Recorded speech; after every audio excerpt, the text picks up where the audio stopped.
Hello learners. आप सभी लोगों का हमारे यूट्यूब चैनल लर्न डेली 61 में स्वागत है। हम लोग विकास की अवस्थाओं का अध्ययन कर रहे थे। पिछले वीडियो में हम लोगों ने संपूर्ण शैशवावस्था को कवर किया था। आज हम लोग उसी क्रम में आगे बढ़ते हुए विकास की दूसरी अवस्था बाल्यावस्था को कवर करेंगे। तो चलिए हम लोग चलते हैं अपने टॉपिक बाल्यावस्था पर। बाल्यावस्था मानव विकास की दूसरी अवस्था होती है। पहली अवस्था शैशवावस्था होती है, दूसरी अवस्था बाल्यावस्था होती है और तीसरी अवस्था किशोरावस्था होती है। शैशवावस्था में बालक बहुत ही छोटा होता है, इसलिए वो अपने आसपास के वातावरण से अपरिचित होता है, लेकिन बाल्यावस्था में आते आते उसका इतना विकास हो जाता है कि वह अपने आसपास की परिस्थितियों से परिचित होने लगता है। और इस अवस्था में वह जो भी शैक्षिक या सामाजिक या व्यक्तिक संबंधी बातों को सीखता है, वही उसके भावी जीवन की आधारशिला होती है। बाल्यावस्था के अन्य नाम क्या-क्या होते हैं, इसको हम लोग देखते हैं। बाल्यावस्था के बहुत सारे नाम दिए हैं मनोवैज्ञानिकों ने, जिसमें से पहला नाम है बालक का निर्माण कार्यकाल। अब बालक का निर्माण कार्यकाल इस काल को क्यों कहा जाता है? क्योंकि इस काल में बालक जिन भी व्यक्तिगत सामाजिक शिक्षा संबंधी आदत व्यवहार या रुचि या इच्छा का निर्माण कर लेता है, फिर उसका आगे जीवन में चलकर रूपांतरण करना आसान नहीं होता है। बालक जिस विधि से टेबल नंबर्स याद करता है, वो उसके पूरे जीवन चलती है, वो उससे भूलता नहीं। या जिन भी आदतों का वह निर्माण कर लेता, वो आदतें अच्छी हो या बुरी हो, आगे चल कर के उनको छुड़ा पाना बहुत ही मुश्किल होता है। फिर अगला नाम है प्रारंभिक विद्यालय की आयु। प्रारंभिक विद्यालय की आयु इसलिए कहते हैं क्योंकि इस अवस्था में ही बालक शिक्षा आरंभ करता है। ये अवस्था शिक्षा आरंभ करने के लिए सबसे अधिक उपयुक्त मानी गई है, इसलिए बालक का प्रारंभिक विद्यालय की आयु इसे कहते हैं। फिर थर्ड, समूह की आयु। समूह की आयु इसलिए कहते हैं क्योंकि इस अवस्था में बालक अपने फ्रेंड्स के साथ ज़्यादा रहता है, वो समूह में रहता है। बालक बालकों के साथ रहते हैं, बालिकाएं बालिकाओं के साथ रहती हैं, इसीलिए इसे समूह की आयु कहा गया है। फिर है स्मार्ट एज या चुस्ती की आयु। इस अवस्था में बालक बहुत ही स्फूर्त रहता है, उसमें जरा भी आलस नहीं होता है, इसीलिए इसे स्मार्ट एज कहते हैं। फिर गंदी आयु या डर्टी एज इसलिए कहते हैं क्योंकि बालक इस अवस्था में ज़्यादा खेल कूद में लगा रहता है, उसे अपने शरीर की सुंदरता या फिर शरीर के प्रति वह लापरवाह होता है, इसीलिए वो थोड़ा गंदा दिखाई देता है। फिर मिथ्या परिपक्वता का काल। मिथ्या परिपक्वता का काल इसलिए कहा जाता है क्योंकि इस अवस्था में बालक झूठ बोलना सीख जाता है। वह कोई वस्तु चुरा कर खाता है तो डर से वो बड़ों से झूठ बोल देता है, कोई चीज़ उससे नुकसान हो जाती है तो वो झूठ बोल देता है, इसीलिए इसे मिथ्या परिपक्वता का काल कहा गया है। अगला नाम है जीवन का अनोखा काल। जीवन का अनोखा काल इसलिए कहते हैं क्योंकि इस अवस्था में बालक अपने वर्तमान में जीता, उसे भविष्य की कोई चिंता नहीं होती है। चूँकि शैशवावस्था में बालक बहुत ही छोटा होता है, इसलिए उसे वातावरण से परिचित नहीं रहता है, वो उसे उतना पता नहीं होता। लेकिन बाल्यावस्था में बालक जो होता है वो अपने फ्रेंड्स के साथ मस्त रहता है, पढ़ाई खेल खिलौने इन्हीं सब में वो व्यस्त रहता है, उसे भविष्य की भी कोई टेंशन नहीं होती है। फिर आगे बढ़ते हुए आगे देखते हैं हम लोग बाल्यावस्था का अर्थ। बाल्यावस्था कहते किसे हैं? बाल्यावस्था सामान्यतः 6 से 12 वर्ष तक की अवस्था को बाल्यावस्था बोला गया है और इस अवस्था में बालक में अस्थायित्व आने लगता है।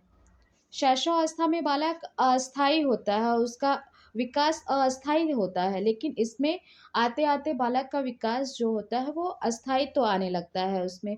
वह अपने आगे आने वाले जीवन की तैयारी करता है, स्कूल जाना, फ्रेंड्स के साथ रहना, नए-नए खेल खेलना, ये सब सीखने लगता है और इस अवस्था में बालक में अनेक परिवर्तन आते हैं। फिर देखते हैं हम लोग बाल्यावस्था की विशेषताएँ क्या-क्या होती हैं। पहले तो बाल्यावस्था को 2 अवस्थाओं में बाँटा गया है। वो 2 अवस्थाएँ कौन-कौन सी हैं? पहली है पूर्व बाल्यावस्था। पूर्व बाल्यावस्था की आयु होती है 6 से 9 वर्ष, अर्थात 6 से 7, 7 से 8, 8 से 9, 3 साल चलती है। फिर है सेकंड उत्तर बाल्यावस्था। उत्तर बाल्यावस्था भी 3 साल की होती है। 9 से 10, 10 से 11, 11 से 12। अब पूर्व बाल्यावस्था की क्या-क्या विशेषताएँ होती हैं? पूर्व बाल्यावस्था में जो है बालकों की लंबाई बालिकाओं से थोड़ी-सी अधिक होती है। लगभग बालक की लंबाई 108 सेंटीमीटर होती है, वहीं बालिकाओं की 107 सेंटीमीटर की होती है। इस अवस्था में बालक ज़िद्दी स्वभाव के होते हैं। लेकिन बाल्यावस्था समाप्त होते-होते पूर्व बाल्यावस्था समाप्त होते-होते उत्तर बाल्यावस्था में बालिकाओं की लंबाई अधिक हो जाती है। उनकी लंबाई 138.3 सेंटीमीटर लगभग हो जाती है और बालकों की लंबाई 138.3 सेंटीमीटर हो जाती है और बालिकाओं की 139.2 सेंटीमीटर लगभग हो जाती है। पूर्व बाल्यावस्था में तो बालक बड़े होते हैं, लेकिन बाल्यावस्था समाप्त होते-होते बालिकाएँ उनकी लंबाई अधिक हो जाती है। इस अवस्था में शारीरिक विकास शैशवावस्था की अपेक्षा धीरे होता है। और लेकिन उनके भार में वृद्धि होने लगती है। शैशवावस्था में मानसिक विकास और शारीरिक विकास दोनों ही बहुत तेज़ी से होता है, लेकिन बाल्यावस्था में दोनों का विकास धीमी गति से होता है। उनके भार में पर्याप्त वृद्धि हो जाती है, लंबाई कम बढ़ती है और 10 से 12 वर्ष की अवस्था में हड्डियों का करण होने लगता है। लंबाई नहीं बढ़ती है, जो विकास हुआ रहता है वो दृढ़ होने लगता है। दूध के दाँत उनके गिरने लगते हैं जो शैशवावस्था में आते हैं, अस्थायी दाँत आने लगते हैं। फिर अगली विशेषताओं में है संवेगात्मक विकास। संवेगात्मक विकास इसमें अस्थायित्व आने लगता है, ठहराव आना शुरू हो जाता है। जब बालक शैशवावस्था में होता है तो उसके संवेग बदलते रहते हैं, कभी वो रोता है, कभी चिल्लाता है, कभी हँसने लगता है। तो इस तरह से उसके संवेग स्थिर नहीं होते हैं, लेकिन बाल्यावस्था में आते-आते उसका संवेग स्थिर होने लगता है। वह समाज के नियमों से समायोजन करने लगता है। उसमें ईर्ष्या, घृणा इन सब प्रतिस्पर्धा इन सब की भावनाएँ प्रकट होने लगती हैं। झूठ बोलकर उपेक्षा से बचने लगता है, अगर वो कोई गलत कार्य करता है, तो वो डर से झूठ बोल देता है कि उसे डाँट ना पड़े, लोग उसकी बुराई ना करें। फिर भाषा का विकास भी इस अवस्था में तेज़ी से होता है भाषा का विकास।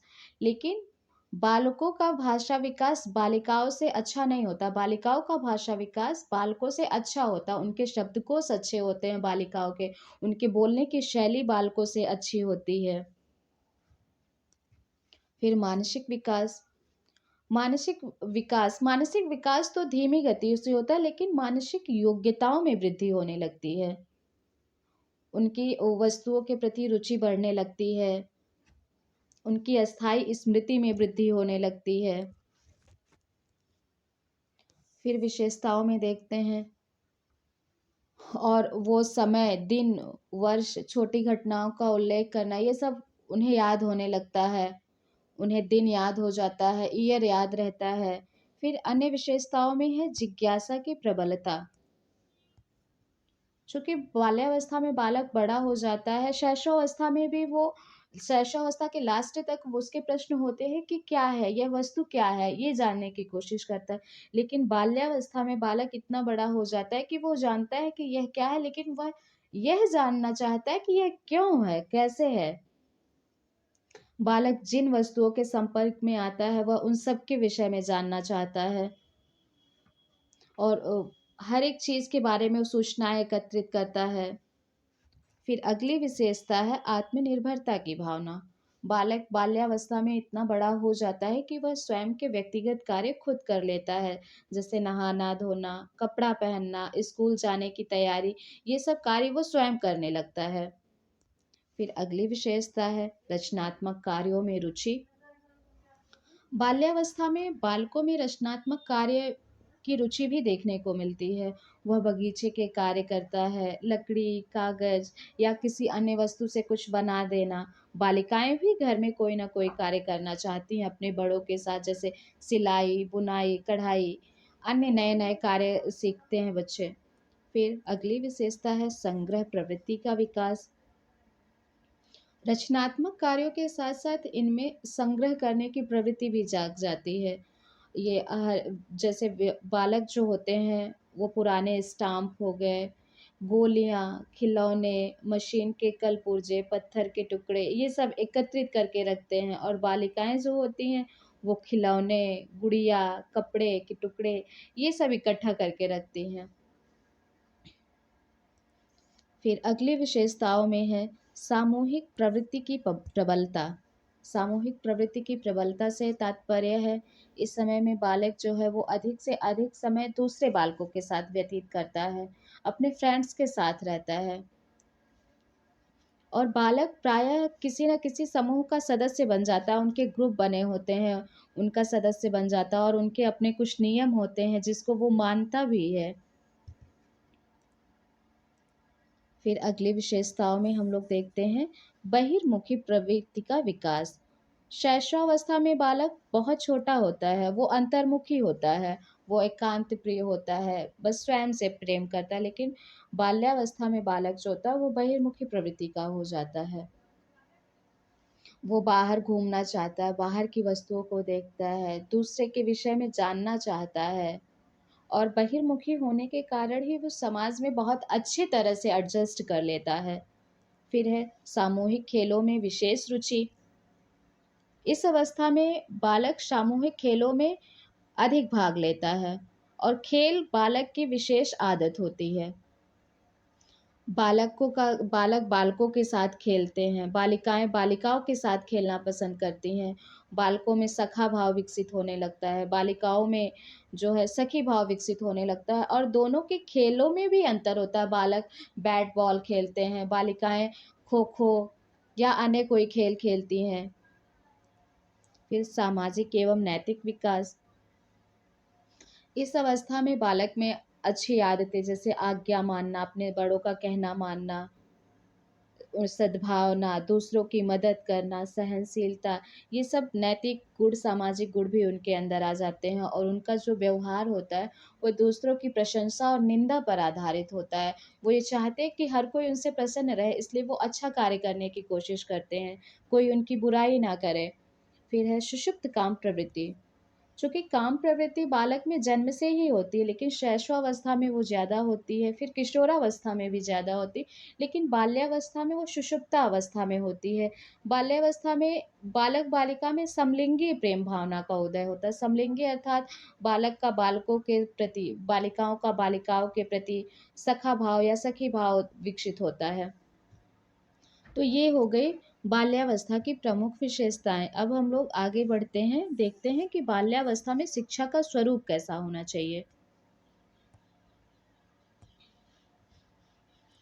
चूंकि बाल्यकाल बालक के जीवन की आधारशिला है, क्योंकि इसी एज में बच्चा पढ़ाई स्टार्ट करता है, उसका स्कूल लाइफ स्टार्ट होता है, इसलिए आवश्यक है कि बालक के सभी पक्षों की विशेषताओं का ध्यान रखते हुए शिक्षा का स्वरूप निर्धारित किया जाए और यह केवल उनके टीचर्स का काम नहीं होता है, बल्कि बच्चे की शिक्षा का उत्तरदायित्व तो उनके माता पिता, शिक्षक तथा समाज सब पर होना चाहिए। और उनकी शिक्षा के स्वरूप को निर्धारित करते समय निम्नलिखित बातों पर ध्यान देना चाहिए। पहला क्या है? शारीरिक विकास पर ध्यान। सबसे पहले तो बालक के शारीरिक विकास पर ध्यान देना चाहिए, क्योंकि बालक अगर स्वस्थ रहेगा तो ही उसके अंदर स्वस्थ मस्तिष्क का विकास होता है। कहा गया है कि स्वस्थ शरीर में ही स्वस्थ मन का विकास होता है, इसलिए उनके शारीरिक विकास पर उचित ध्यान देना चाहिए। उन्हें स्वस्थ रखने के लिए पौष्टिक भोजन तथा खेलकूद का अवसर देना चाहिए। विद्यालय में भी शारीरिक क्रियाएं जैसे खेल कूद, व्यायाम, इन सबको प्रमुख स्थान देना चाहिए। फिर अगली विशेषता है बाल मनोविज्ञान का ज्ञान। बाल मनोविज्ञान का ज्ञान उनके माता पिता, अभिभावक, शिक्षक सबको होना चाहिए, जिससे बालक को वो उचित शिक्षा दे सके। फिर अगला पॉइंट है भाषा विकास पर ध्यान। बालक के भाषा विकास के लिए आरंभ से ही ध्यान देना चाहिए। इसके लिए माता पिता या शिक्षक या अभिभावक को उनसे वार्तालाप करना, कहानियाँ सुनाना, बाल पत्रिकाएं पढ़ने के लिए देना और विद्यालयों में वाद विवाद प्रतियोगिता में भाग लेना, कहानी प्रतियोगिता, कविता पाठ, ये सब कराने चाहिए स्कूलों में, जिससे उनका भाषा विकास अच्छा हो सके। फिर अगली विशेषता है पाठ्यक्रम। पाठ्यक्रम निर्धारित करते समय यह ध्यान देना चाहिए टीचर्स को कि जो पाठ्यक्रम हो वो उनकी आवश्यकता के अनुकूल हो, उनके जीवन से संबंधित हो। ऐसा पाठ्यक्रम ना हो कि वो नीरस हो, जिसे बच्चा पढ़ना ही ना चाहे। इससे उनका मानसिक विकास भी नहीं हो सकता है। इसीलिए उनकी रुचि के अनुसार और जो उनके जीवन में काम आए ऐसे पाठ्यक्रम रखने चाहिए। फिर है शिक्षण विधि।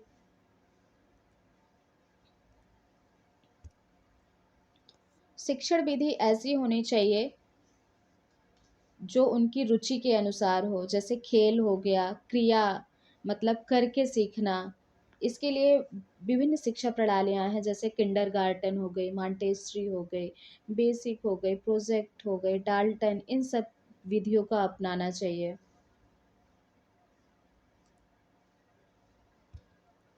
फिर अगला पॉइंट है खेल तथा क्रिया के द्वारा शिक्षा। खेल तथा क्रिया के द्वारा शिक्षा से तात्पर्य होता है कि खेल या करके सिखाना, बालक को स्वयं सीखने का अवसर देना चाहिए, उसे रट करके नहीं पढ़ाना चाहिए। और खेल विधि से बालक जो होता है वो स्वयं सीखता है, उसके अंदर उत्साह होता है, प्रसन्नता पूर्वक वो सीखना चाहता है। और इससे उसका शारीरिक, मानसिक और सामाजिक विकास भी होता है। फिर मानसिक स्तर पर ध्यान। मानसिक विकास के लिए बालक को बौद्धिक वातावरण मिलना चाहिए। ऐसा वातावरण होना चाहिए घर का या विद्यालय का कि उनका बौद्धिक विकास हो सके। इसके लिए केवल टीचर्स की जिम्मेदारी नहीं बल्कि उसके साथ साथ पूरे परिवार की जिम्मेदारी होती है कि वे अच्छा आचरण प्रस्तुत करें बच्चे के सामने। चूंकि बालक अनुकरण के द्वारा जल्दी सीखता है, इसलिए उनका व्यवहार जैसा होगा वैसा ही बच्चा सीखेगा। और उनके मानसिक विकास के लिए उनके सामने नई नई समस्याएं प्रस्तुत करना चाहिए, जिससे वे अपने दिमाग का यूज कर सके, अपनी स्मृति का, कल्पना का, चिंतन का, इन सब का वो प्रयोग कर सके उस समस्या को सॉल्व करने के लिए। फिर संवेगात्मक विकास पर ध्यान। चूँकि बाल्यावस्था में संवेगात्मक विकास जो होता है उसकी मूल प्रवृत्ति होती है, उसकी ओर उचित ध्यान देना चाहिए। इस अवस्था में बालक में अन्य संवेग जैसे ईर्ष्या, द्वेष, घृणा ये सब उत्पन्न होने लगते हैं। तो इनको नियंत्रित करने के लिए शिक्षा देनी चाहिए अभिभावकों को, लेकिन उनके संवेगों का दमन नहीं करना चाहिए। उनसे प्रेम पूर्वक, सहानुभूति पूर्वक व्यवहार करना चाहिए। फिर अगला पॉइंट है जिज्ञासा प्रवृत्ति को प्रोत्साहन देना। चूँकि बालक में जिज्ञासा बहुत ही अधिक होती है, इसलिए उनकी जिज्ञासा को प्रोत्साहित करना चाहिए कि वो अच्छे-अच्छे क्वेश्चन कर सकें। और उनकी जिज्ञासा की संतुष्टि के लिए अभिभावकों को उत्तर भी देने चाहिए, उपयुक्त उत्तर देने चाहिए जिससे उनकी जिज्ञासा की संतुष्टि हो सके। फिर है रचनात्मक प्रवृत्ति के विकास पर ध्यान देना। चूँकि बालक में रचनात्मक प्रवृत्ति होती है, जो प्रारंभ से ही दिखाई देती है। रचनात्मक प्रवृत्ति जैसे मिट्टी के घर बनाना, बालू के घर बनाते हैं बच्चे, लकड़ी के गुटकों से खेलते हैं और खेल-खेल में वो बहुत सारी नई वस्तुएँ बनाते हैं। इसीलिए विद्यालयों में जो है कागज़ हो गया, दफ़्ती, लकड़ी, मिट्टी, इन सब के खिलौने या कोई अन्य वस्तु बनाना तथा पाठ्य विषय में भी इसको शामिल करना चाहिए, जैसे क्राफ्ट हो गया, गृह कला, इन सब की शिक्षा देनी चाहिए जिससे उनकी रचनात्मक प्रवृत्ति का विकास हो सके। अगला पॉइंट है संचय की प्रवृत्ति को प्रोत्साहन करना। बालक में वस्तुओं के संग्रह करने की प्रवृत्ति पाई जाती है। उसे जो वस्तु अच्छी लगती है वह उसे संचित कर लेता है। इसलिए माता पिता और शिक्षकों को उन्हें शिक्षाप्रद वस्तुएं इकट्ठा करने के लिए प्रोत्साहित करना चाहिए। अच्छी वस्तुएं जो उनके यूज की हो, जैसे डाक टिकट हो गए, सिक्के हो गए, खिलौने हो गए, चित्र हो गए, पुस्तकें हो गई, प्राकृतिक वस्तुएं हो गई, ये सब संचित करने के लिए उन्हें प्रोत्साहित करना चाहिए। फिर अगला है सामूहिक प्रवृत्ति को संतुष्टि। बाल्यावस्था जो होती है वो समूह में रहने की अवस्था होती है। उसमें समूह में रहने की प्रवृत्ति जो होती है वह बहुत प्रबल होती है। बालक इस अवस्था में अकेले नहीं रहना पसंद करता है। वह अन्य बालक तथा मित्रों के साथ मिलना-जुलना पसंद करता है। यहाँ तक कि वो अपने परिवार के सदस्यों से ज़्यादा अपने फ्रेंड से प्यार करता है, उनके साथ कार्य करना अधिक पसंद करता है और उसमें वह प्रसन्न भी रहता है। इसलिए इसकी व्यवस्था विद्यालयों में भी करनी चाहिए, जैसे सामूहिक कार्य कराना, सामूहिक खेल कराना, जो है बाल सभा करवाना, बॉय स्काउट, गर्ल गाइड इन सब में भाग लेने का अवसर प्रदान करना चाहिए। फिर अगली विशेषता होनी चाहिए सह पाठ्यक्रम क्रियाओं की व्यवस्था। बालक को केवल उसका जो पाठ्यक्रम है वही नहीं पढ़ाना चाहिए। स्कूल में पढ़ाई के साथ-साथ अन्य सहपाठगामी क्रियाएँ भी होनी चाहिए जिससे उसका विकास हो सके। जैसे बालकों को भ्रमण पे ले जाना, प्रकृति निरीक्षण के लिए, सरस्वती यात्राएँ, नाटक तथा अन्य सांस्कृतिक कार्यक्रमों का भी समय-समय पर आयोजन करना चाहिए, जिससे उनका सामाजिक, मानसिक विकास हो सके। फिर सामाजिक गुणों का विकास। बाल्यावस्था में बालक जो होता है उसके सामाजिक विकास का जो दायित्व होता है वो परिवार के बाद विद्यालय का होता है, क्योंकि शैशवावस्था में बालक अपने परिवार में रहता है, वहाँ तक उसका समाज केवल उसका परिवार होता है। लेकिन बाल्यावस्था में जब वो जाता है तो उसका समाज परिवार के साथ साथ विद्यालय भी हो जाता है। इसलिए टीचर्स को ये ध्यान देना चाहिए कि उसका सामाजिक विकास अच्छे से हो सके। इसलिए उसे ऐसी क्रियाओं का आयोजन करना चाहिए जिनमें भाग लेकर वह अनुशासन, आत्मसंयम, उत्तरदायित्व, आज्ञाकारिता, विनय, सहयोग, सहानुभूति, प्रतिस्पर्धा आदि सामाजिक गुणों का विकास कर सके। खेल के मैदान होने चाहिए। खेल के मैदान में भी ऐसे वातावरण हो, विद्यालय में ऐसा वातावरण हो, कक्षा में ऐसा वातावरण हो कि वो जो है उसका सामाजिक विकास हो सके। ये हो गए कुछ पॉइंट जो उसके शिक्षा में ध्यान रखने चाहिए, शिक्षा के स्वरूप में ध्यान देने चाहिए बाल्यावस्था में। तो आज हम लोगों ने पूरी बाल्यावस्था को कवर किया। आई होप आप लोगों को समझ आया होगा, और अगर आप लोगों की कोई क्वेरी होगी तो आप लोग कमेंट बॉक्स में पूछ सकते हैं। अगर आप लोगों को हमारा वीडियो पसंद आया हो तो आप लोग लाइक, शेयर, सब्सक्राइब ज़रूर करिएगा। Thank you so much.